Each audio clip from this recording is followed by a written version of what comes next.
말년복에 대한 질문입니다. 모든 인간은 인생에 있어서 말년복이 중요하고 많이 받기를 원합니다.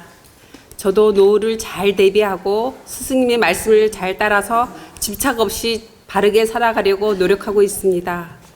스승님, 말년의 복을 많이 받으려면 어떤 노력을 해야 하는지 스승님의 가르침을 청합니다.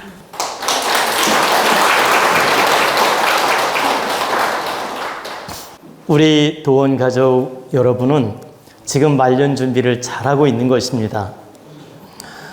우리가 말년에 잘 살고 또 말년에 행복하고 또 말년에 편하게 사는 방법은 반드시 40대부터 50대 또는 60대까지 준비하는 노력이 필요합니다. 40대에는 사회 업무를 바르게 성장시켜서 말년 준비하는 원동력으로 삼아야 되고 50대에는 내 자신 관리를 잘해서 60대, 70대 건강한 모습으로 잘 살게끔 노력하는 준비가 필요하고 그러니까 바르게 노력해서 준비해야 된다 이런 뜻입니다. 그리고 이제 또 60대가 되면 이제 가을 우리가 이제 연륜 계절로 따지면 이제 요즘에는 50대, 60대까지 가을로 봅니다. 우리가 오래 사는 세상이 되었기 때문에 50대, 60대까지 가을로 보는데 바로 추수하는 시기이기 때문에 60대가 되면 추수를 바르게 잘해서 잘 가꾸고 잘 갈무리를 해서 70대, 80대에도 내가 잘 살 수 있게끔 노력을 해야 된다 이런 뜻입니다.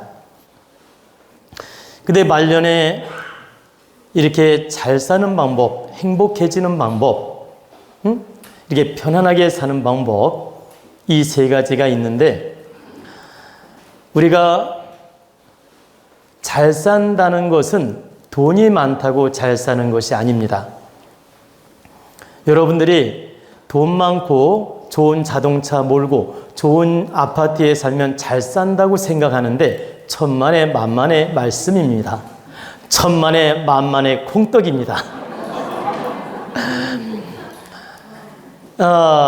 잘 산다는 것은 여러분 잘 산다는 것은 내가 내 할 일을 하면서 보람이 있고 또 기쁘고 의미가 있고 또 남들한테나 나한테나 가족들한테나 이렇게 환경적으로 원만하게 편안하게 운영을 잘하고 사는 모습이 잘 사는 것입니다.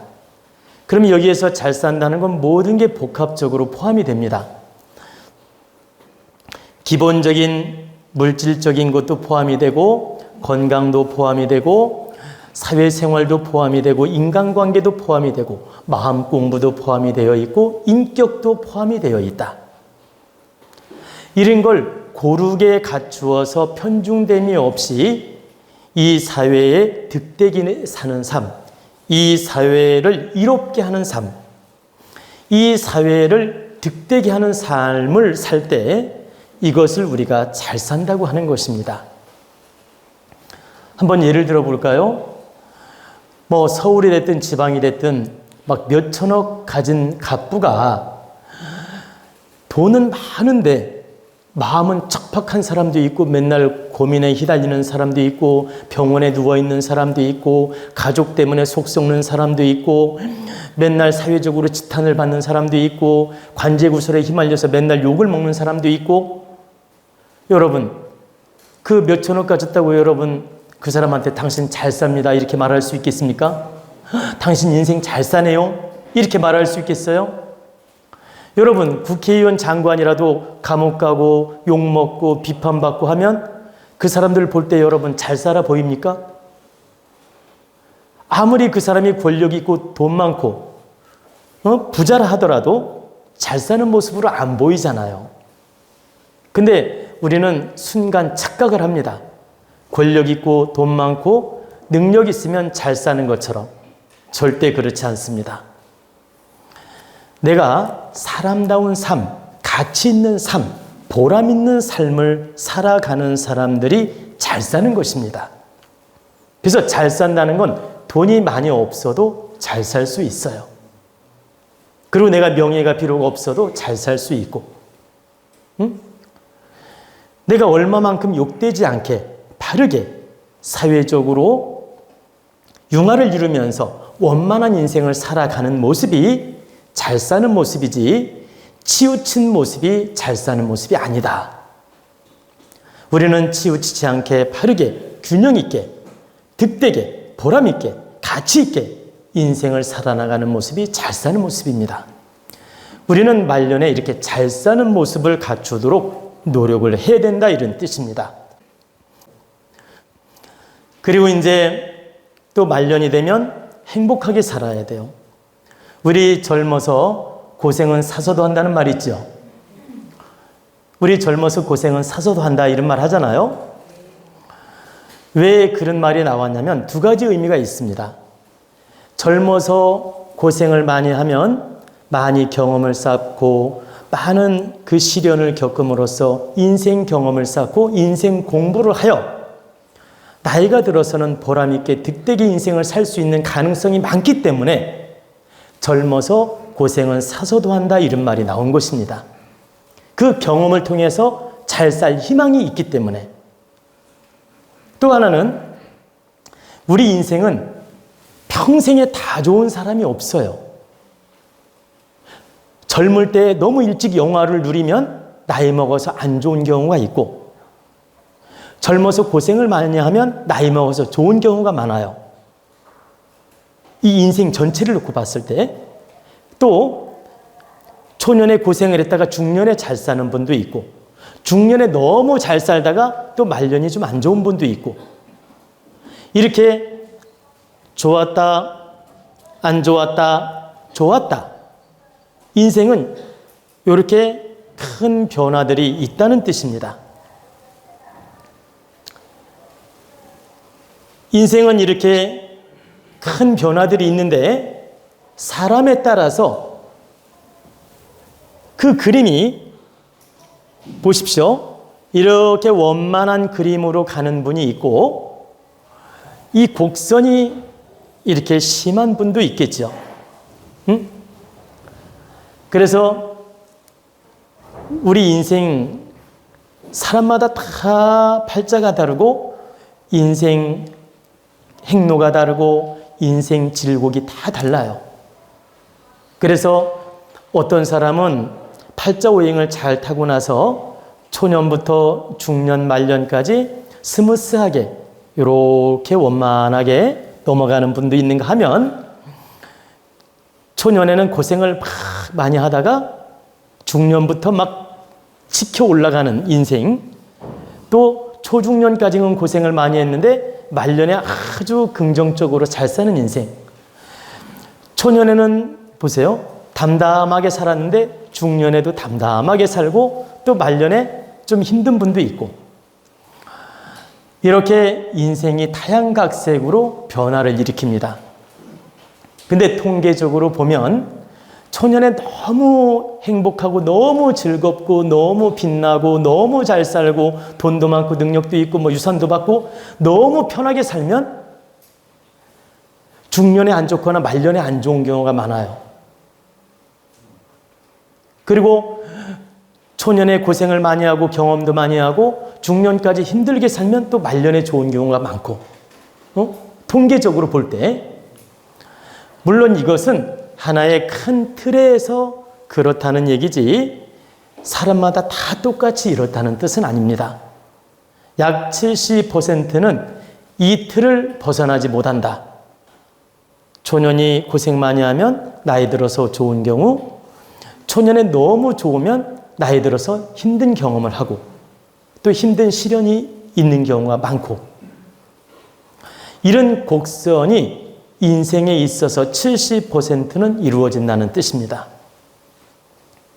그리고 30%만 좀 전에 말씀드린 것처럼 사주오행을 잘 타고 관상을 잘 타고 전생으로부터 조상으로부터 아주 물려받은 복이 많은 사람들은 초년부터 중년 말년까지 그래도 스무스하게 원만하게 잘 사는 분도 있다. 근데 그러할 확률은 30%도 안 됩니다. 그러니까 큰 틀에서 30%라고 말씀을 드린 것이지, 그렇게 원만하게 사는 인생은 우리나라 전 국민 따져볼 때 5%도 안 됩니다. 근데 이제 큰 틀에서 70%는 제가 말씀 틀에서 못 벗어난다는 얘기고, 30%는 약간씩 외외도 있다라고 말씀드리는 거예요. 근데 이제 여러분들이 이런 이치를 알고, 내가 젊어서 고생도 하고 중년까지 고생도 하고 인생 경험을 많이 쌓았다면 나는 말년에 잘 살 가능성이 높은 사람이에요. 응? 내가 준비를 바르게 했다면, 공부도 바르게 했다면, 마음 공부도 바르게 했다면 말년에 잘 살 희망이 있는 사람들이다.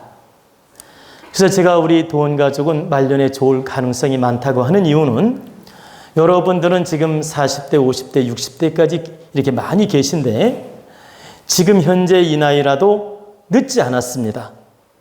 열심히 깨우치고 열심히 반성도 하고 열심히 공부도 하고 내 인생을 뜻있게 살려고 준비하면 반드시 60대, 70대, 80대 좋은 에너지를 받아서 잘 살 수 있습니다. 여기서 잘 산다는 표현은 돈이 많다는 뜻이 아니다. 아이들한테도 내가 존경받을 수 있고 인정받을 수 있고, 또 아들이 됐든 딸이 됐든 손자, 손녀가 됐든 잘 되는 모습을 볼 수 있다는 뜻이에요. 여러분들이 깨우치고 좋은 질량, 거듭나는 질량, 바른 질량으로 인생을 살면 그 에너지를 받아서 자손이 잘 되고 손자, 손녀가 잘 된다는 뜻입니다. 여러분이 너무 말년까지 탁하게 살고 우매하게 살고 동물처럼 살고 깨우치지도 못하고 정말 무지하게 살면 여러분 어리석은 탁한 기운이 자손한테도 안 좋은 영향을 주지만 손자, 손녀까지도 영향을 줄 수 있다. 이 무서운 말이에요. 그래서 여러분은 반드시 자신을 갖춰나가는 노력을 해야 됩니다. 어떻게? 건강관리도 잘해서 말년에 건강한 모습으로 잘 살 수 있도록 운동도 하고 관리도 하고, 또한 내 마음 질량, 공부 질량을 키워서 후손들한테 존경받을 수 있게끔 말 한마디라도 할 수 있어야 되고, 그리고 내가 기본 능력은 잘 갖추어서 의타심 없이도 살 수 있게끔 준비도 해야 된다는 뜻입니다. 그리고 여러분이 혹시 능력이 안 되면, 물질적 능력이 안 되면 반드시 큰 깨우침으로라도 성장해야 됩니다. 여러분들이 존경받는 인생, 존경받을 수 있는 부모, 존경받을 수 있는 할머니, 할아버지가 되려면 반드시 깨우치는 공부를 하셔야 돼요. 제가 늘 말씀드리지만 우리 어머니를 존경한다는 말을 합니다. 우리 어머니가 대학을 나온 분도 아니고 그렇다고 해서 지식을 많이 갖춘 분이 아니었어요. 근데 제가 왜 우리 어머니를 존경할까요? 우리 어머니는 초등학교 4학년으로 중퇴하신 분입니다.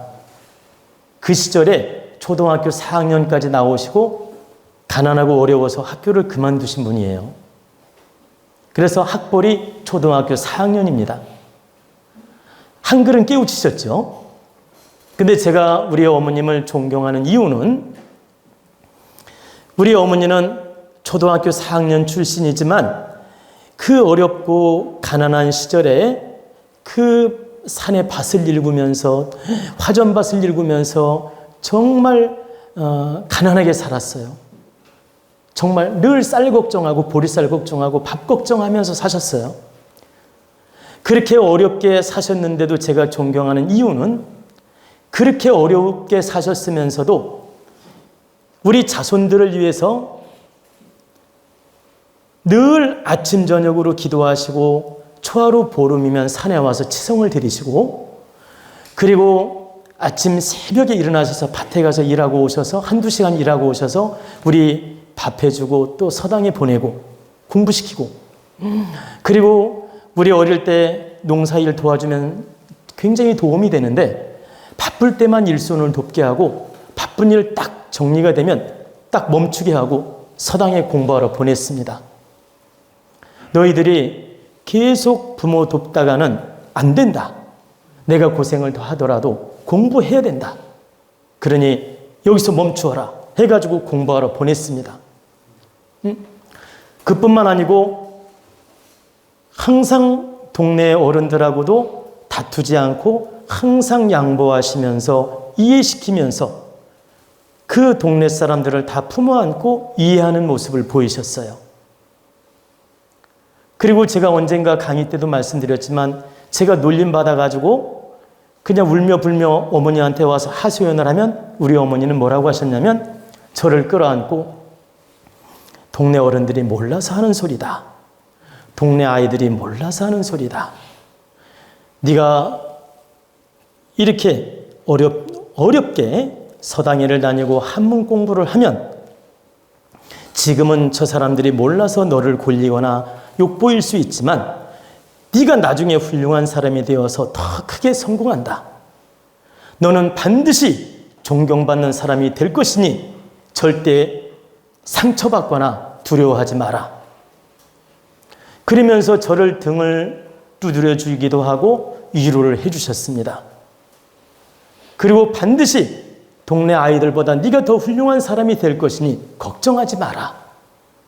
동네 아주머니들이 몰라서 너에게 그런 놀림을 하는 것이다. 보통 어머니 같으면 상처받으면서 동네 어떤 애편네들이 어떤 아낙네들이 너에게 그런 소리 했냐면서 화를 내거나 야단을 칠 수도 있죠. 우리 어머니 한 번도 화내지 않으셨어요. 몰라서 그러니 절대 걱정하지 마라.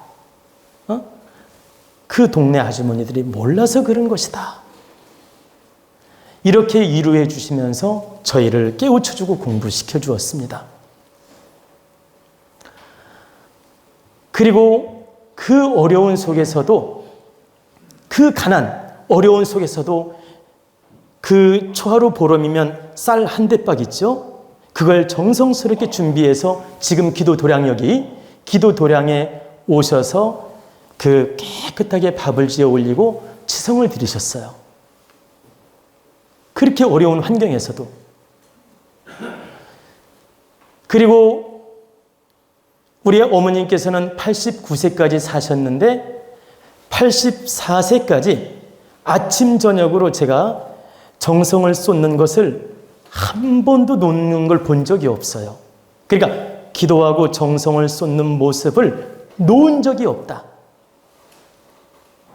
내려놓은 적이 없다 이 소리예요. 늘 한결같은 마음으로 노력하시는 모습을 봤습니다. 제가 지금 이렇게 어머니 자랑을 하는 것은 어머니가 돈도 물려준 적 없고 땅도 물려준 적 없고 우리 아버지도 마찬가지고 아무 재산을 물려준 게 없습니다. 제가 기억나는 건 500원짜리 지폐를 받아본 적이 답니다. 우리 아버님한테 용돈이라고는 500원짜리 옛날에 지폐가 있었어요. 500원짜리 지폐를 받아본 용돈이 전부라는 거예요. 그리고 아무것도 받은 게 없어요. 그래도 저는 부모님을 존경하고 특히 어머님을 존경합니다. 왜 그러냐? 우리 어머님이 말년에 정말 우리 자손들한테 모범적인 인생을 사셨고 사회적으로나 동네 어른들한테나 귀감이 되는 인생을 사셨기 때문에 제가 어머님을 존경한다고 자신 있게 말하는 것입니다. 그리고 우리 어머님은 홀로 한문 공부를 하셨어요. 그래서 학교는 4학년 출신인데 명심보감 소화까지 다 혼자 읽으셨어요. 천자문은 말할 필요도 없고. 그래서 동네에서 우리 어머니만큼 한문 지식이 있는 아주머니는 한 명도 없었어요. 그 시대에는 우리 어머니들 다 좀 학벌이 짧았잖아요. 그런데 우리 어머니만큼 한문 지식이나 지식을 갖춘 분이 없었다.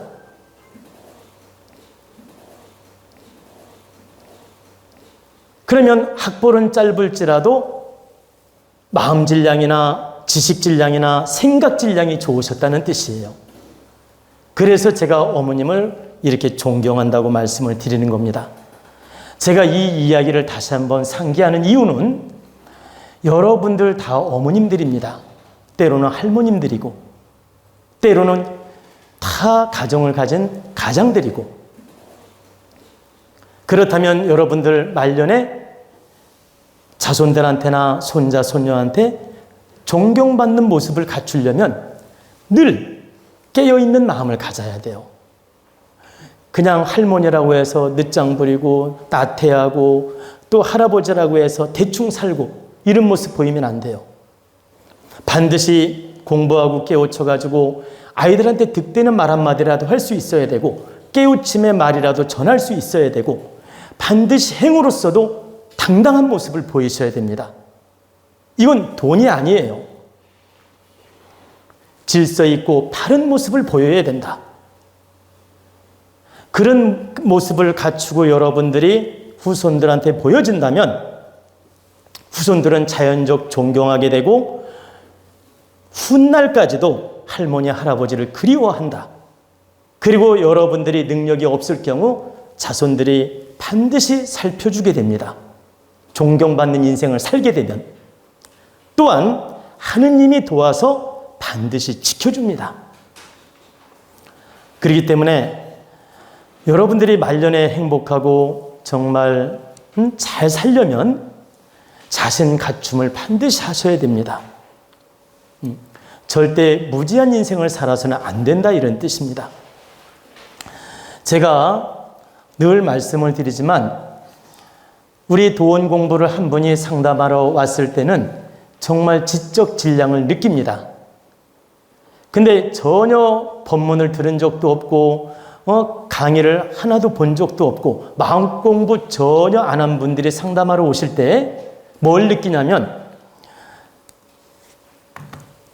사람이 나쁘다는 뜻이 아니에요. 사람은 착하고 훌륭하고 좋은 분들이 많이 옵니다.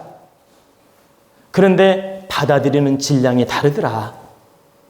마음의 폭이 다르고 지혜의 폭이 다르더라.